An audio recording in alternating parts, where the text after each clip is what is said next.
যদি আগে আমরা জানতাম যে 24 সালের পরে এরকম কিছু হইব, তাহলে আমরা জীবন অগোটাকে সারা দিতাম না, ঠিক আছে? এখন আমরা বুঝছি যে আসলে আমরা কত বড় একটা ভুল করছি। আপনার উন্নয়নের ছোঁয়া উন্নয়নের ছোঁয়া লাগছে পুরা ঢাকাতে। বিশেষ করে আপনি মোল্লা কলেজে যান, দেখবেন উন্নয়নের ছোঁয়া লাগছে।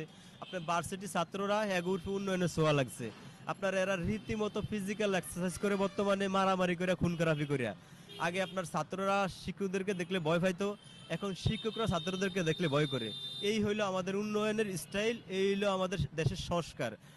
আমরা মনে করি সাজানো এবং গোছানো একটা দেশ ছিল বাংলাদেশ। এই দেশটারে যারা ডেস্ট্রয়েড করছেন, ধ্বংস করে দিছে, যদি দেশের আগের জায়গায় না নিতে পারেন তাহলে কঠিন হিসাব দেওয়া লাগবে আমাদেরকে। ভাবছেন কি সব সমন্বয়ক সব উপদেষ্টাদেরকে নিয়ে আটলান্টিকের ওই পারে পাড়ি জন্মাইবেন?